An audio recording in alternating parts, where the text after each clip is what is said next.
છે આપ સૌનું? તો આજે હું તમારી સાથે લીલી હળદર અને આંબા હળદરને આથવાની રીત શેર કરીશ. તો બધાને શું થાય છે કે આંબા હળદરને જ્યારે આથે છે હળદરને ત્યારે અમુકને થોડા સમય પછી ચીકણી થઈ જાય છે, કાળી પડી જાય છે, સ્વાદ તુરામાંથી થોડો કડવાશવાળો થઈ જાય છે. તો આ બધું જ ના થાય ને તેનું સોલ્યુશન હું લઈને આવી છું. તો મારી સિક્રેટ રીત છે, ટિપ્સ છે, તમારી સાથે શેર કરીશ. તો ચાલો આપણે બનાવવાનું કહી શકાય કે આપણે આંબા હળદરને આથવાની શરૂઆત કરી દઈએ. તો ચાલો હું તમને બતાવી દઉં આંબા હળદર કેવી લેવાની છે તે. તો જુઓ મિત્રો, આ આંબા હળદર છે, આજે એટલે સોરી આ લીલી હળદર છે. તો આ લીલી હળદરને આવી લેવાની, જે આવી જાડા ગઠ્ઠાવાળી હોય ને અને ફ્રેશ હોય ને તેવી લેવાની. એકદમ સરસ આવી ફ્રેશ લેવાની છે આંબા હળદરને. ફ્રેશ હોય ને તો તેનો સ્વાદ સારો આવે. એટલે તો મેં 250 ગ્રામ આ લીલી હળદર લીધી છે અને આંબા હળદર પણ 250 લીધી છે. અને તમે જોઈ શકો છો અહીંયા જુઓ, આ બધી હળદર મેં કઈ રીતે લીધી છે.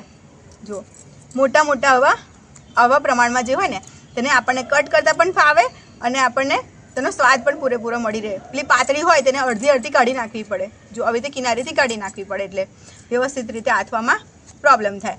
અને 250 ગ્રામ આંબા હળદર, 250 ગ્રામ લીલી હળદરની સામે મેં 300 થી 350 કહેવાય કે 400 ગ્રામ 300 ગ્રામ જેટલા લીંબુ લીધા છે. 300 ગ્રામ તો ખરા જ. તો એકદમ મસ્ત ફ્રેશ લીંબુ લેવાના છે, જેથી આપણી આંબા હળદર સરસ રીતે અથાય. કેમ કે ખાસ તો લીંબુનો જ ભાગ છે અને આથવામાં લીંબુ તમે સારા નહીં વાપરો ને તો સારી રીતે સ્વાદથી નહીં અથાય આપણી હળદર. તો ચાલો હવે આપણે આ હળદરને છોલી લઈશું.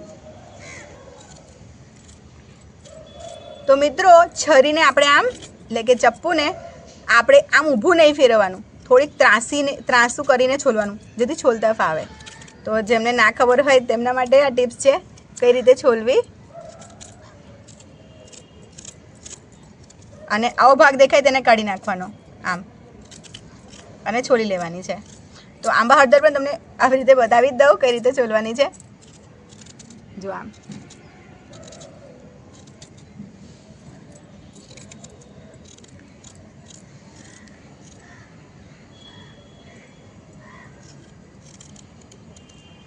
તો મિત્રો, વિડીયો લાંબો થઈ જશે, તો ચાલો હું તમને બધી હળદરને છોલીને પછી બતાવું.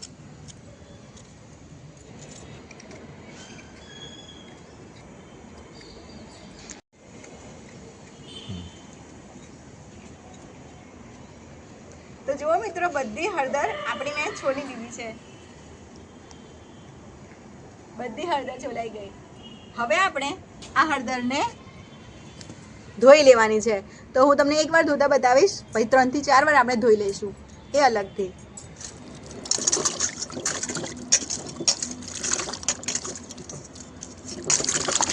તો જુઓ મિત્રો, એકવાર મેં આવી રીતે ધોઈ લીધી છે આંબા હળદરને. આને આપણે પાણી કાઢી લેવાનું છે અને 2 થી 3 વાર આપણે સારી રીતે ધોઈ લેવાની છે. તો હું તમને 2 થી 3 વાર ધોઈને પછી બતાવું. તો મિત્રો, મેં 3 પાણીએ આ હળદરને વોશ કરી છે, પણ તમને બતાવું કેવું કરવાનું છે. આવી રીતે હળદરને હાથમાં લેવાની અને પછી પાણીથી અલગ કરવાની છે, જેથી જે એક્સ્ટ્રા કચરો હોય ને તે હળદરને લાગી ના રહે. આમ કરીને પછી કચરો પાણીમાં જ રહી જાય.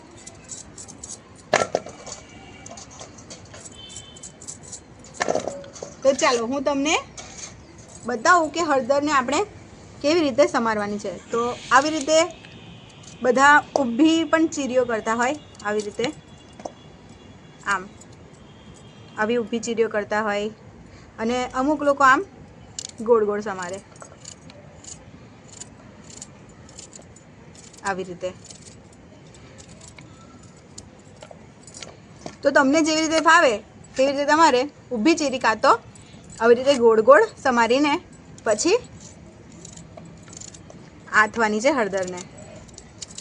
તો મિત્રો, બધી હળદરને સમાર્યા બાદ હું તમારી સાથે એક સિક્રેટ શેર કરીશ, જેના કારણે હળદર બધાની ચીકણી થઈ જાય છે અને કાળી પડી જાય છે.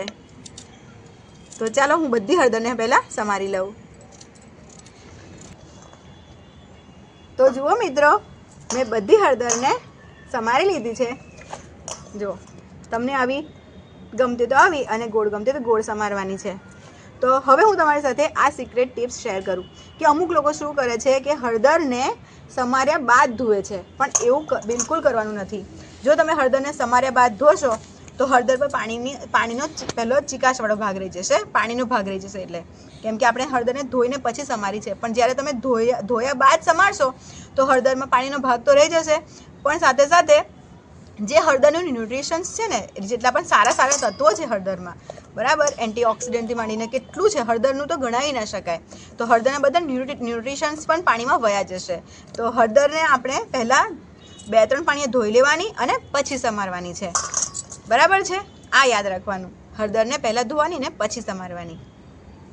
તો મિત્રો, અહીંયા હું 3 લીંબુનો રસ ઉમેરી રહી છું. 500 ગ્રામ હળદરમાં 3 લીંબુનો રસ, એટલે કે અંદાજે કહી શકાય કે 6 થી 7 ચમચી લીંબુનો રસ થઈ જશે. તો લીંબુનો બધો રસ આપણે હળદરમાં ઉમેરી દઈએ.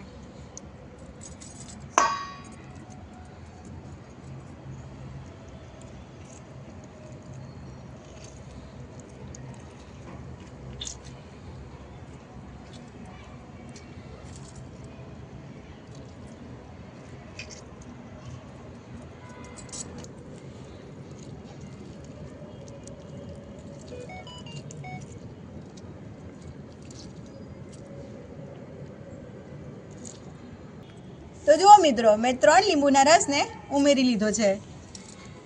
તો જો તમારા લીંબુ નાના હોય તો તમારે 4 લીંબુનો રસ ઉમેરવાનો. અને જુઓ, લીંબુનો રસ આટલો છે. હવે આપણે આ લીંબુના ટુકડા કરીને પણ ઉમેરીશું. તો જ્યારે આપણે દાળ ભાત જમતા હોય ને, તો આ લીંબુના ટુકડા અંદર આથેલા લીંબુના ટુકડા ઉમેરીને જમશું ને, તો બહુ ટેસ્ટી લાગશે. અને આપણી હળદર ચીકણી પણ નહીં થાય, લાંબા સમય સુધી ફ્રેશની ફ્રેશ રહેશે. તો આપણે વચ્ચેથી જે બીનો ભાગ હોય તે કાઢી લઈશું આવી રીતે. અને મોટા ગમે તો મોટા અને નાના ગમે તો નાના. જો આપણે આવી રીતે ટુકડા કરીને ઉમેરી દઈશું. તો હું અહીં 2 લીંબુના ટુકડાને ઉમેરી રહી છું. તો જુઓ મિત્રો, મેં અહીં લીંબુ આવી રીતે સમારી લીધા છે. તો 2 લીંબુના ટુકડા કરી લીધા. હવે આપણે તેમાં મીઠું ઉમેરીશું. તો આપણે અહીં 1, 2 અને 3 ચમચી મીઠું ઉમેરી લીધું છે. જુઓ, તો તમને એમ લાગતું હશે કે મીઠુંનું પ્રમાણ વધારે છે તો આપણી હળદર ખારી થઈ જશે, પણ બિલકુલ પણ નહીં થાય, કેમ કે હળદરની તુરાશની અંદર મીઠું માપસરનું થઈ જશે.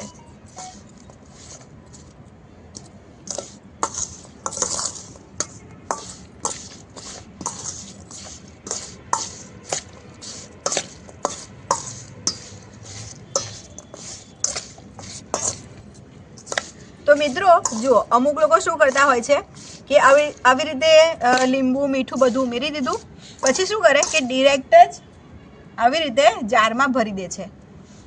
પણ આવું બિલકુલ નથી કરવાનું. કેમ કે જ્યારે આ હળદરનું પાણી વધારે બધું નીકળશે, એ હળદરના પાણી જેટલું જ બીજું સાદું પાણી લેવાનું અને પછી તેને આપણે બોટલમાં ભરવાનું હોય છે, ઉમેરવાનું હોય છે. તો જુઓ મિત્રો, બધું મીઠું સારી રીતે હળદરમાં મિક્સ થઈ ગયું છે. તો ટોટલ મેં 1 મિનિટ સુધી મિક્સ કર્યું છે. તો મિત્રો, અહીં હું ઓપ્શનલ વસ્તુ બતાવી રહી છું, પણ આ મારી પોતાની રેસીપી બતાવી રહી છું કે હું આંબા હળદરને આથું છું ત્યારે શું કરું છું. તો જ્યારે પણ હું એવું કહી શકાય કે સિઝન માટે, એટલે કે જ્યારે આંબા હળદર નવી આવે ત્યારે ખાવા માટે આંબા હળદરને આથું ને, ત્યારે લીલા મરચાં ઉમેરતી હોઉં છું. આ ટોટલી ઓપ્શનલ છે, પણ આ લીંબુની ખટાશ અને આંબા હળદરની તુરાશ સાથે આ લીલા મરચાંની તીખાશ ભેળાય છે ને, એટલે કે મિક્સ થાય છે ને, ત્યારે એટલો જબરદસ્ત ટેસ્ટ આવે છે કે તમે ક્યારેય આવી રીતે આંબા હળદરનો ટેસ્ટ નહીં લીધો હોય. તો આ ઓપ્શનલ છે, પણ જ્યારે પણ તમે આખા વર્ષ માટે આથો ને ત્યારે મરચાં નહીં ઉમેરવાના. પણ હું માત્ર અમારા ઘરમાં મેમ્બર્સ વધારે છે, એટલે આટલી હળદર બહુ તો 25 દિવસમાં 20 દિવસમાં પૂરી થઈ જશે. એટલે જ્યારે પણ 1 મહિના માટે આથો ને તમે, 1 મહિના કે 1.5 મહિના માટે સિઝન પૂરતા, તો તમારે મરચાં ઉમેરી દેવાના. આ મરચાંનો ટેસ્ટ જબરદસ્ત આવશે ખાતી વખતે, અને આપણી હળદરમાં જબરદસ્ત એક પ્રકારની ફ્લેવર ઉમેરાશે. તો જો તમને પસંદ હોય તો મરચાં તમે ઉમેરજો, પણ જો તમે મારી રીતે એક વખત બનાવી જોજો, ખૂબ જ યમી ના કહી શકાય પણ ટેસ્ટફુલ આપણી હળદર અથાશે. તો આ મરચાંને આપણે ઉપરનો ભાગ કાઢી નાખવાનો છે આવી રીતે, અને પછી વચ્ચેથી ચીરા કરવાના અને કટ લગાવી દેવાની. તો તમે તમારા ગમતા પ્રમાણમાં મરચાં ઉમેરી શકો છો, વધારે પણ ઉમેરી શકો છો. જો આમ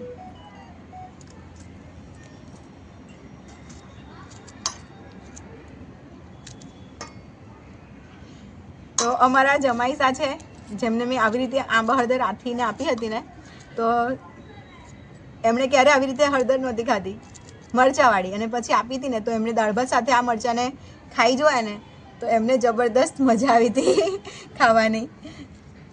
તો તમે પણ આવી રીતે ના ટ્રાય કર્યું હોય તો એક દિવસ ટ્રાય કરી જોજો. મરચાં જબરદસ્ત ટેસ્ટફુલ લાગતા હોય છે. વધારે પણ ઉમેરી શકો છો, પણ હું ખાલી મારા ઘરમાં ખાલી હું એકલી જ ખાઉં છું તીખું, એટલે ખાલી મારા પૂરતા લીલા મરચાં ઉમેર્યા છે. તો હવે આ મરચાંને પણ આપણે સારી રીતે મિક્સ કરી લઈશું.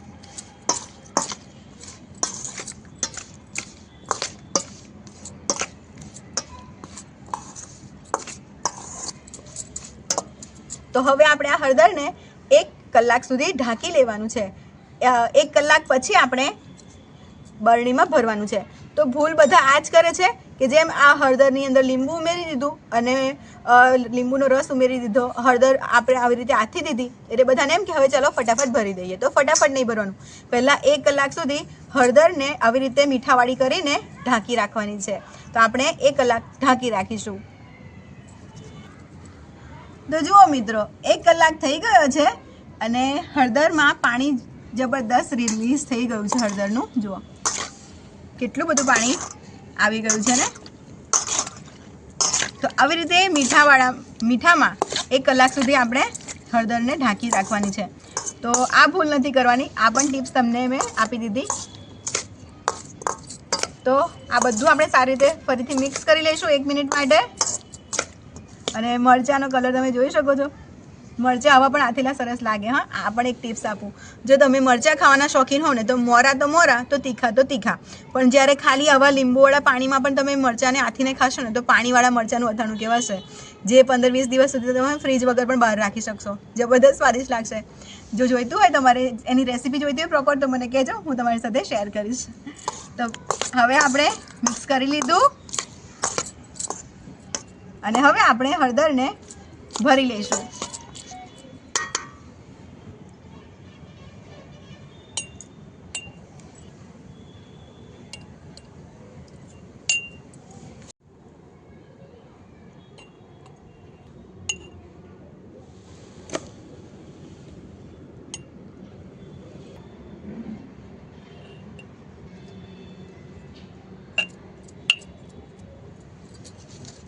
તો જુઓ મિત્રો, ફરી એક ટિપ્સ આપું કે મેં હળદર કેટલી ભરી છે. જોઈ લો, હળદરને અહીંયાથી બતાવો. જુઓ, હળદરને મેં અડધા પ્રમાણમાં ભરી છે, ફૂલ નથી ભરી, જોઈ શકાય છે અડધી ભરી છે. તો આ જે હળદરવાળું પાણી છે ને, આ હળદરવાળું પાણી તે આપણે તેમાં ઉમેરવાનું છે.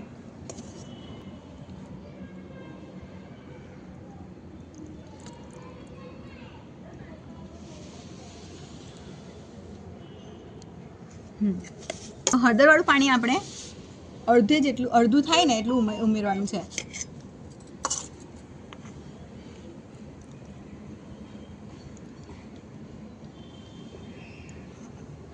થઈ ગયું.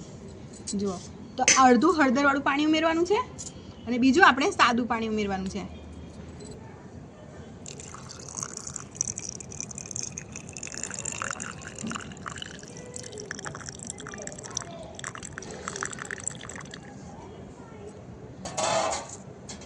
તો ફૂલ પણ પાણી નથી ભરવાનું, કેમ કે હજી હળદરમાંથી પાણી રિલીઝ થશે જ, કેમ કે આપણે 1 કલાક તો હળદરમાંથી પાણી રિલીઝ થવા દીધું છે, પણ હજી હળદરમાંથી પાણી રિલીઝ થશે ને તો આટલું સુધી પાણી પણ થઈ જશે. એટલે હવે આપણે હળદરને બસ ખાલી આવી રીતે ઉપર નીચે કરી દેવાનું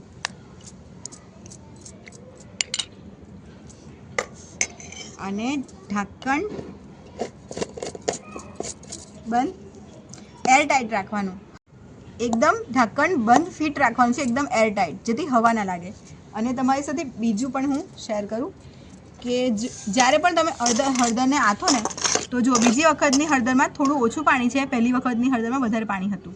તો જે બીજી વખતની હળદર આપણે જે હોય ને, તેને તમે પાણી વગર ફ્રીજમાં 1 મહિના સુધી રાખીને પણ ખાઈ શકો છો, પાણી વગર પણ. તો તમે આ જે પાણીવાળી હળદર છે, એ પાણીવાળી હળદરને તમે પછી યુઝમાં લેજો, જો તમારા ઘરે ઓછી વપરાતી હોય. અમારા ઘરે વધારે વપરાય છે, એટલે હું પહેલાં આ પાણીવાળી હળદરને રાખી મૂકીશ. પહેલાં આ હળદરને વાપરી લેવાની છે. તમે આ હળદરમાં પણ પાણી ઉમેરીને તેને યુઝ કરી શકો છો, પણ આ હળદર આવી રીતે જ ખાલી આટલા ઓછા પાણીવાળી પણ તમે ભરીને રાખશો તો 1 મહિના સુધી એવાની એવી જ રહેશે.